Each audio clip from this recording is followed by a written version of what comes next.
What is the equivalent resistance between A and B? 1, 2, 3, 4, 5 இப்படி 5 resistors ஒரு complicated சர்க்யூட்டா இருக்கிற மாதிரி நீங்க பாத்தீங்கன்னா இத உடனே வீட்ஸ்டன்ஸ் பிரிட்ஜ் அப்படின்னு நினைச்சுக்கோங்க. வீட்ஸ்டன்ஸ் சமணச்சுற்று அப்படின்னு நினைச்சுக்கோங்க. அதுக்கப்புறமா நீங்க இதுல கன்சிடர் பண்ண வேண்டியது என்ன அப்படின்னா, இந்த ஏல இருந்து பி வரைக்கும் 3 ரெசிஸ்டர்ஸ் இருக்கு இல்லையா, இந்த 3 ரெசிஸ்டர்ஸ்ல இருக்கக்கூடியதுல இந்த சென்டர் ரெசிஸ்டர் வழியா மின்னோட்டம் பாயாது, கரண்ட் பாஸ் ஆகாது அப்படின்றத நினைச்சுக்கோங்க. அது ஏன் அப்படின்றத பின்னாடி எக்ஸ்பிளைன் பண்றேன். அதுக்கப்புறமா இந்த ஃபர்ஸ்ட் ரெசிஸ்டர் இருக்கு இல்லையா, ஏல இருந்து தொடங்கக்கூடிய ஃபர்ஸ்ட் ரெசிஸ்டர், அதாவது இந்த தொடர்ல இருக்கக்கூடியது மட்டும் நீங்க எடுத்துக்கோங்க. இந்த மேல போறத பத்தி அப்புறமா பார்ப்போம். இந்த நேர இருக்கக்கூடிய ஏல இருந்து பி வரைக்கும் செல்லக்கூடிய ரெசிஸ்டர்ஸ்ல முதல்ல இருக்கக்கூடிய ரெசிஸ்டர் பின்னு வச்சுக்கோங்க. அடுத்தது கடைசியில இருக்கக்கூடிய ரெசிஸ்டர் எஸ்ன்னு வச்சுக்கோங்க. இந்த ரெண்டையும் வச்சுக்கோங்க. அப்ப நமக்கு இன்னும் 2 ரெசிஸ்டர்ஸ் கண்டுபிடிக்கணும், கியூவும் ஆரும். அதை எப்படி கண்டுபிடிக்கிறது அப்படின்றத பார்ப்போம். இப்போ பில இருந்து அப்படியே கையை அப்படியே ட்ரேஸ் பண்ணி அதுக்கு தொடர்ல அதுக்கு சீரீஸா இருக்கக்கூடிய அடுத்த இன்னொரு ரெசிஸ்டர் எது அப்படின்னு பார்த்து அத கியூன்னு பேர் வைங்க. இன்னொரு முறை சொல்றேன். நேரே பின்னு பேர் வச்சாச்சு. இந்த பி ரெசிஸ்டர்ல இருந்து அப்படியே கைய நேரே கொண்டு வாங்க. அப்படியே ட்ரேஸ் பண்ணினீங்கன்னா அடுத்து இன்னொரு ரெசிஸ்டர் வரும். அந்த ரெசிஸ்டரை கியூன்னு வச்சுக்கோங்க. அப்போ ஆப்போசிட்ல இருக்கக்கூடிய ரெசிஸ்டர் ஆல்ரெடி நம்ம ஆர்னு தெரிஞ்சுக்குவோம். அதுக்கு நாம இந்த எஸ்ஸோட சீரீஸ்ல இருக்கக்கூடிய இன்னொரு ரெசிஸ்டர் எது அப்படின்னு பார்த்தா அதை ஆர்னு பேர் வச்சுக்கலாம். ஃபர்ஸ்ட் நாம பியும் எஸ்ஸும் நேம் பண்ணிக்கிறோம். பில இருந்து அப்படியே ட்ரேஸ் பண்ணி கொண்டு வர்றோம். கையை அப்படியே ட்ரேஸ் பண்ணி கொண்டு வந்து தொடர்ல இருக்கக்கூடிய ரெசிஸ்டன்ஸ் என்னவோ அந்த ரெசிஸ்டன்ஸை நாம கியூன்னு பேர் வச்சுக்கிறோம். அடுத்தது எஸ்ல இருந்து தொடர்ல இருக்கு இல்லையா, அந்த இன்னொரு ரெசிஸ்டரை ஆர்னு பேர் வச்சுக்கிறோம். ஸோ இப்போ நம்ம வீட்ஸ்டன்ஸ்ல உள்ள 4 ரெசிஸ்டர்ஸோட பேர் வச்சுட்டோம். அடுத்ததா அதே சர்க்யூட் தான் இருக்குது. P, Q, R and S. இது எப்படி நம்ம வீட்ஸ்டன்ஸ்ல எழுத முடியும் அப்படின்னு பாத்தீங்கன்னா, பி கியூ ரெண்டும் சீரீஸ்ல இருக்கு இல்லையா, தொடரா இருக்கு இல்லையா, அதே மாதிரி ஆர் எஸ் தொடரா இருக்கு இல்லையா, அப்படி நாம வரைஞ்சிக்கலாம். இன்னொன்னு இதுல பாருங்க, ஏல இருந்து பியும் தொடங்குது ஆரும் தொடங்குது. கரெக்ட் தானே? ஏல இருந்து பியும் தொடங்குது ஆரும் தொடங்குது. பில எஸ் முடியுது, கியூ முடியுது. சோ கியூ முடியுது, எஸ் முடியுது. அப்ப நாம நினைச்சுக்க வேண்டியது என்ன அப்படின்னா, ஃபர்ஸ்ட் இந்த ஏல இருந்து பி வரைக்கும் போகக்கூடிய தொடர்ல இருக்கக்கூடிய அந்த 3 ரெசிஸ்டர்ஸ் எடுத்துக்கோங்க. அந்த ரெசிஸ்டர்ஸ்ல ஃபர்ஸ்ட் இருக்கக்கூடிய பி அப்படின்னு பேர் வச்சுக்கோங்க. அப்போ அந்த பில இருந்து அப்படியே கையை ட்ரேஸ் பண்ணுங்க. அதுக்கு தொடர்ல எந்த ரெசிஸ்டர் இருக்குதோ அதை கியூன்னு பேர் வச்சுக்கோங்க. ஏற்கனவே நம்ம எஸ்ன்னு இந்த தேர்ட் ரெசிஸ்டர் பேர் வச்சதுனால அந்த ரெசிஸ்டர் ஆட்டோமேட்டிக்கலி ஆர்னு வச்சுக்கலாம். சரியா? இப்ப இதை வச்சு நீங்க பி கியூ ஆர் எஸ்ன்னு எழுதும்போது வீட்ஸ்டன்ஸ் பிரிட்ஜ் எப்படி ஃபங்க்ஷன் ஆகும் அப்படின்றத நீங்க அழகா தெரிஞ்சுக்கலாம். இப்போ நாம வீட்ஸ்டன்ஸ் பிரிட்ஜாக இதை வரைஞ்சிருக்கிறோம். இப்போ இந்த வீட்ஸ்டன்ஸ் பிரிட்ஜ்ல நாம இந்த பகுதியில ஒரு பேட்டரிய கனெக்ட் பண்ற மாதிரி நினைச்சிட்டோம்னா, சரியா, ஏக்கும் பிக்கும் இடையில ஒரு பேட்டரி இருக்கிற மாதிரி நினைச்சுக்கிட்டோம்னா இதுல இருக்கக்கூடிய பொட்டன்ஷியல் V ஆக இருக்கும். ஏ புள்ளியில இருக்கக்கூடிய மின்னழுத்தம் V ஆக இருக்கும். அது இந்த மின்தடைகள் வழியே செல்வதனால் இங்கே வரக்கூடிய மின்னழுத்தம் 0 ஆக இருக்கும். இங்க இருக்கக்கூடிய பொட்டன்ஷியல் V and B ல இருக்கக்கூடிய பொட்டன்ஷியல் 0. வீட்ஸ்டன்ஸ் கண்டிஷன் பேலன்ஸ்ட் ஆகும்போது, வீட்ஸ்டன்ஸ் பிரிட்ஜ் பேலன்ஸ் ஆகும்போது நமக்கு தெரிஞ்சு கொள்ள வேண்டியது என்ன அப்படின்னு பாத்தீங்கன்னா, Cல இருக்கக்கூடிய பொட்டன்ஷியலும் Dல இருக்க பொட்டன்ஷியலும் சேமா இருக்கும். இங்க இருக்கக்கூடிய மின்னழுத்தமும் Dல இருக்கக்கூடிய மின்னழுத்தமும் சமமாக இருக்கும். அப்போ மின்னழுத்த வேறுபாடு இல்லாத போது இந்த வழியே CD வழியே மின்னோட்டம் பாயாது. இதுதான் நமக்கு வீட்ஸ்டன்ஸ்ல தெரியும். கல்வனோமீட்டர் வழியா கரண்ட் பாஸ் ஆகாது. அதனால கல்வனோமீட்டர் சுழி விலகலை காட்டும். அப்படிதானே, ஜீரோ டிஃப்ளெக்ஷனை காட்டும். சோ இங்கே கரண்ட் பாஸ் ஆகாததுனால நாம இந்த மின்தடையை கணக்கில் எடுத்துக்கொள்ள மாட்டோம். சரியா? அப்போ நம்ம இப்போ என்ன பண்ண போறோம்? இந்த வீட்ஸ்டன்ஸ் பிரிட்ஜ் பேலன்ஸ் கண்டிஷன்ல இருக்கு அப்படின்னு நினைச்சுக்கிறோம். அப்ப பேலன்ஸ் கண்டிஷன்ல இருக்கும்போது there is no potential difference between C and D. Cக்கும் Dக்கும் இடையே மின்னழுத்த வேறுபாடு இருக்காது. எனவே கரண்ட் Cல இருந்து D வழியா பாஸ் ஆகாது.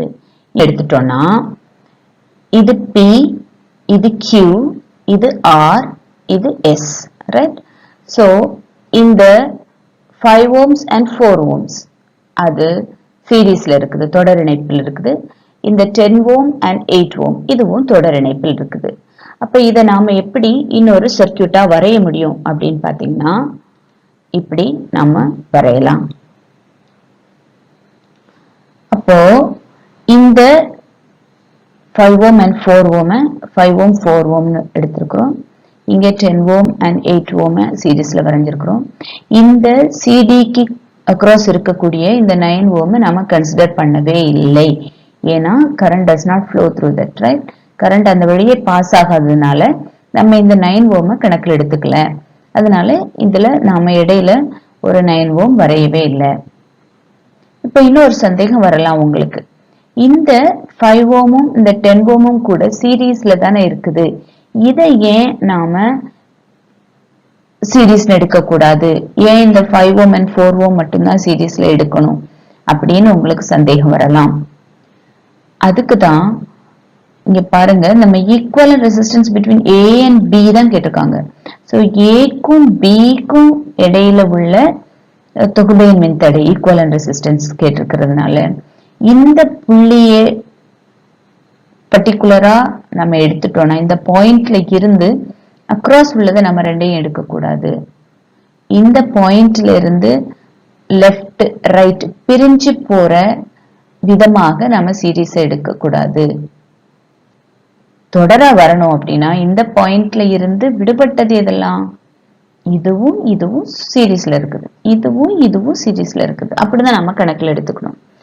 சோ இங்க RS1 is 9 ohm, இங்க RS2 is 18 ohms. So RS1 P plus Q, that is 5 plus 4, that is 9 ohm. RS2 is equal to R plus S, that is equal to 10 plus 8, 18 ohms. So இந்த ரெண்டும் நம்மட்ட சீரிஸ்ல இருக்கிறதுனால அந்த formula பயன்படுத்திட்டோம்.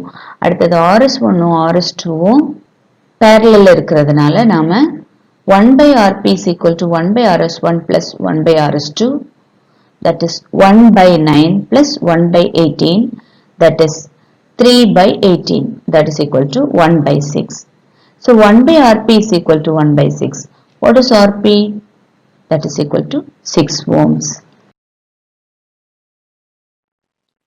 இப்போ இந்த equivalent resistance இருக்குது. இதுல இன்னொரு முறையிலையும் நாம இந்த கணக்கீடை எளிதா போடலாம். எப்படின்னு சொல்லித்தரேன்.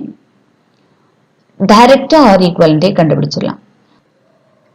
R equivalent is equal to RS1 into RS2 divided by RS1 plus RS2.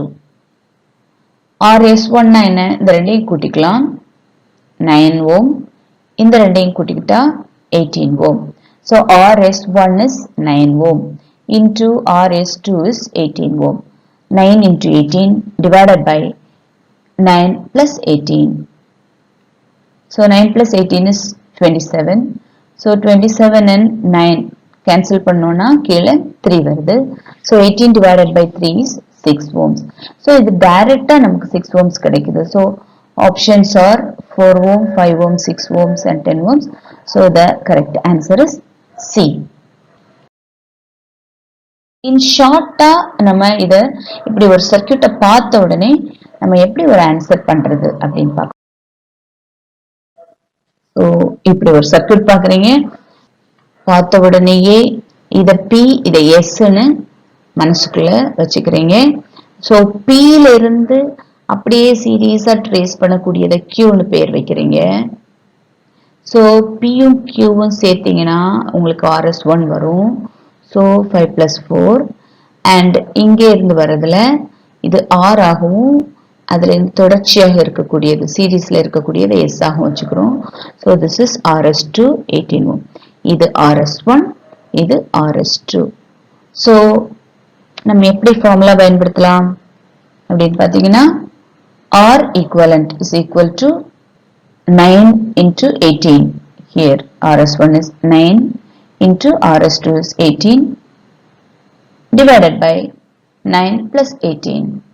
So 9 into 18 divided by 27. Cancel pannona 18 divided by 3, that is 6 ohms. Right? So the answer will be C. That is the right answer. இன்னும் கணக்குகள் பார்க்கலாம். இப்போ இப்படி ஒரு கணக்கு தந்திருக்குன்னு வச்சுக்கோங்க. இதுவும் 5 resistances இருக்குது அண்ட் இங்க ஒரு பேட்டரியும் கொடுத்திருக்காங்க. என்ன கேட்டிருக்காங்கன்னா calculate the current drawn from the battery in the network. அப்ப ஃபர்ஸ்ட் நம்ம ஈக்குவலன்ட் ரெசிஸ்டன்ஸ் கண்டுபிடிச்சிட்டு அதுக்கப்புறமா நாம கரண்ட் கண்டுபிடிக்கணும், மின்னோட்டம் கண்டுபிடிக்கணும். முதல்ல தொகுபயன் மின்தடை கண்டுபிடிக்கணும், அதுக்கப்புறமா மின்னோட்டம் கண்டுபிடிக்கணும். அதுக்கு தொகுபயன் மின்தடை கண்டுபிடிக்கிறதுக்கு என்ன செய்யலாம் அப்படின்னு பாத்தீங்கன்னா அப்படியே நேம் பண்ணிக்கோங்க. இத Pன்னு நேம் பண்ணிக்கலாம், இத Sன்னு நேம் பண்ணிக்கலாம். கரெக்டா? அப்ப Pல கை வச்சிட்டீங்கன்னா அதோட சேர்ந்து அப்படியே வரக்கூடிய ரெசிஸ்டர் எதுன்னு பாருங்க. இதுதான் Q. இன்னொரு முறை சொல்றேன், இது P, இது S. சரியா? இந்த Pல இருந்து Pக்கு குறுக்கே அப்படியே கையை வச்சிட்டு அப்படியே ட்ரேஸ் பண்ணி எது தொடராக இருக்குதோ, எது சீரீஸ்ல இருக்குதோ அதுக்கு பேரு தான் Q. ரைட்டா? சோ Pயும் Qவும் சேர்த்தா நமக்கு RS1, that is 3 ohm. அடுத்தது இந்த பக்கம் பாருங்க 2 ohm. This is R. சரியா? இந்த Rல இருந்து அப்படியே நேர ட்ரேஸ் பண்ணி சீரீஸ்ல வரக்கூடியது S. இது S நமக்கு ஏற்கனவே தெரியும். சோ Rயும் Sயும் இந்த இருக்கு. அப்ப இத நாம சீரீஸ்ல இருக்கிறதுனால இதனுடைய RS2 எப்படி கண்டுபிடிக்கலாம்னா 2 + 4, that is 6. Right? அப்ப ஃபார்முலா எப்படி பயன்படுத்துறது? R equivalent is equal to 3 into 6 divided by 3 plus 6, that is equal to 18 by 9, that is 2 ohms. So R equivalent கண்டுபிடிச்சிட்டோம். What is current? V by R இல்லையா? So current I is equal to V by R equivalent, that is 4 volt. 4 volt தந்திருக்காங்க பேட்டரியோடது. So 4 volt divided by equivalent resistance is 2 ohms. So 4 by 2, that is equal to 2 amperes. So the right option is option B. இத பாருங்க, இங்க மொத்தமே 3 resistor தான் இருக்குது. இதே மாதிரியே நீங்க இத Pன்னு பேர் வச்சுக்கோங்க, இத Sன்னு பேர் வச்சுக்கோங்க. இது P, இந்த ட்ரேஸ் பண்ற இடம் blank-ஆ இருக்குது. So this is P and Q blank-ஆ இருக்குது. அதே போல இங்க இருந்து வரக்கூடிய R, இது S. So R blank-ஆ இருக்குது. Rல ரெசிஸ்டர்ஸ் இல்ல, Sல நமக்கு ஒரு ரெசிஸ்டர் இருக்குது. So அதோட வேல்யூஸ் AC-க்கு இடையில இருக்கக்கூடிய வேல்யூ 2R and CD-க்கு இடையில இருக்கக்கூடிய வேல்யூ 2R and DB-க்கு இடையில இருக்கக்கூடிய வேல்யூ R. ரைட்? இப்போ நாம இதை எப்படி சால்வ் பண்ண போறோம் அப்படின்றத நாம இந்த சின்ன சர்க்யூட் வச்சு நாம கண்டுபிடிக்கலாம். இப்ப பாருங்க, இந்த ஃபர்ஸ்ட் பாயிண்ட் A இழுத்து D யோட சேர்த்துக்கோங்க. அப்புறம் B பாயிண்ட் இழுத்து C யோட சேர்த்துக்கோங்க.